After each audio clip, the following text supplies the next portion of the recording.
This program is rated PG. The following program deals with mature subject matter and contains scenes with sexuality. Viewer discretion is advised.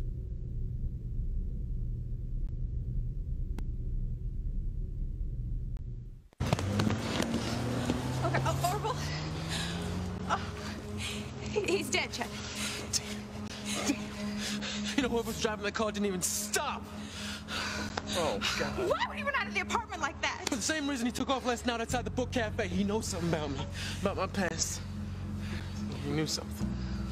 Damn! He moved, Chad. He's still alive. Come on, man. Stay with me, man. Come on. You gotta live. You gotta make it. Because I'm too close. Too close to find out who I am. Come on, man. I can't let you down with my secret, okay? You gotta pull through. I don't care what you say, Ethan. She has a crush on you. Who? Theresa? Who's Theresa?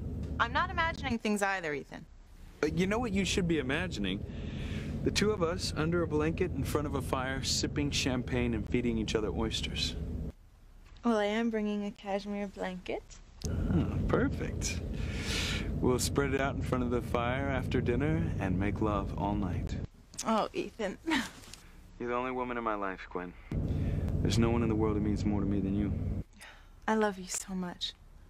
I can't wait for you to get up to the cabin. You better hurry up. I just turned on the radio. There's a major snowstorm moving in. I'll be finished packing in 5 minutes. Just throw something in a bag and jump in your car. I don't want to be snowed in alone. There is no way I'm going to let that happen. Ethan, if you are going to be trapped in a cozy cabin, I am going to be there with you. Me and only me. Yeah, before you go to the cabin, Theresa, I want to add another contract for Ethan to read, but it's in my study, so just relax. All right, Mr. Crane. Oh, it's fate. Did you say something? Yeah, I said that it could be cold up there. Maybe even on the train and in the taxi. Maybe I'll buy a warm scarf before I get on the train. Yeah, well, whatever. You just get those papers up to the cabin, have Ethan sign them, and bring them back here as soon as you can. Oh, ASAP. Yes, sir. Yes.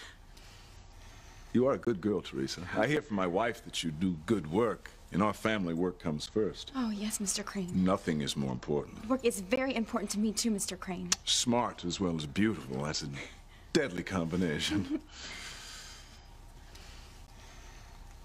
I'll go get that contract. Give Ethan a call. Tell him you're on your way. Okay. Yes. Ethan and I are fated to be together, isolated in his cabin. But Ethan wasn't expecting to see me. What will he say? How will he act? What will he do? Oh, we'll soon find out. Tower, this is Learjet Tango 469er Foxtrot requesting clearance for takeoff. All right, what the hell do you think you're doing? Luis, how did you get... The airport called the youth center.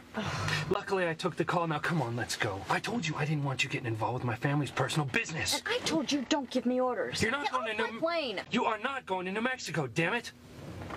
Go home, Luis. I'll deal with my father. Hey, you're out of this. You know, I can do what I like, and you can't stop me. Watch me.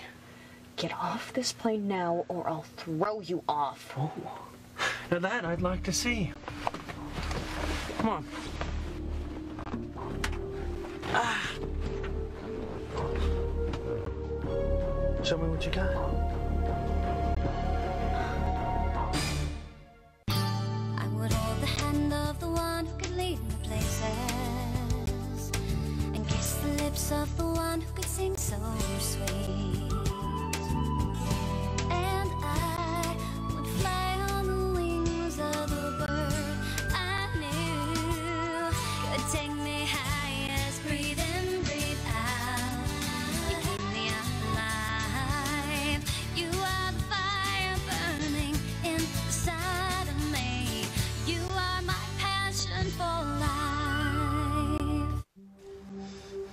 Come on, old man, don't die on me. Hang on. Oh my God! Orville, is he... No, he's gonna be okay. Well, should I call the ambulance? I did. What happened? He got hit by a car. It took off without even slowing down. Another minute, you would have told me. Just one lousy minute. Now it looks like I'm never gonna know about my past. There's the ambulance. Just hold on one more second, Orville. You know, finally got him focused about where he'd be able to tell me my secret.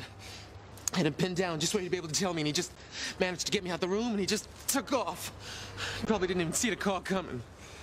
Or maybe he did and it just didn't matter. What are you talking about, Simone? Maybe whoever was driving that car hit him on purpose. It's what I've been saying all along. Somebody doesn't want you to know about your past, and they will do anything to keep you from finding out, including killing an old man. Please stop with the X-Files story, please. Let's just keep talking, Simone.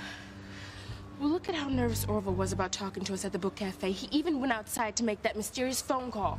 And when we went outside, he was gone. And he did say there were people who would be interested to know that Chad Harris was back in Harmony. What if one of those people was driving that car? Just think about it. It all adds up. There could be a lot of explanations for the reason Orville was acting this way. Yeah, like what? I don't know, but why would somebody not want you to know about your past or your family? I don't know. But if Orville makes it, you best be sure I'm going to ask him. I'm also going to ask him who the hell would want him dead.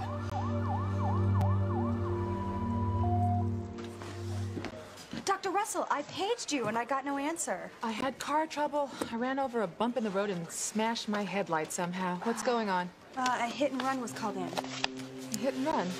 Is the victim still alive? Yes, doctor, and we're short-staffed. I'll take care of it. Today is not starting out as I intended. I can't think of anything more romantic than being snowed in. I can. What? I'm not gonna tell you, then it won't be a surprise. Is it going to be a surprise my eyes and ears won't believe? That's my call waiting. I guess I better see who it is. Oh, come on, Ethan, pick up. But I won't. You're not going to answer me? It could be Father wanting to discuss business. This time, business is going to take second place to us. Nothing or nobody is going to ruin our time together. Nobody? Especially not Theresa, if that's what you're still worried about. I'm not worried. Good. All I'm going to think about from now on is the future. Well, let's not think too far ahead. Let's just enjoy our time together. And the surprise. I hope it's one that I'll never forget. Theresa, what are you doing in here? Floating on air, Mama. All right. Tell me, what is it that has your hopes up this time? I'm going to the Crane cabin. Ethan's father wants me to go bring papers to Ethan that he has to sign.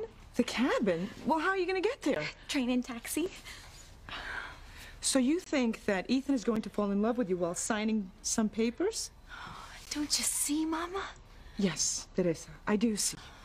This is another one of your wild fantasies. No, it's fate pushing me and Ethan together.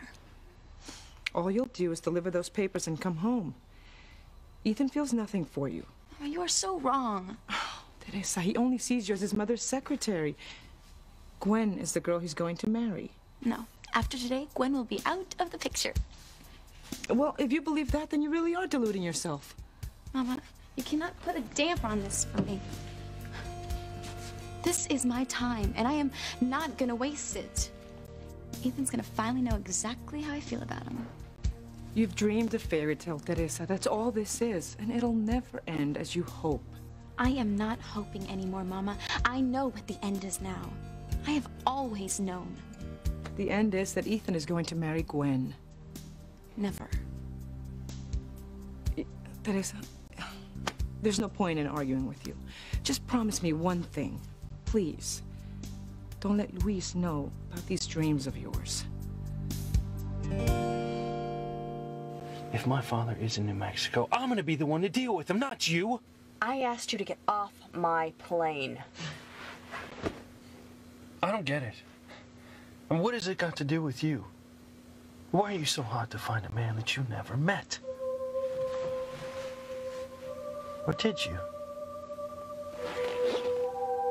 Did you meet him? Did you know my father?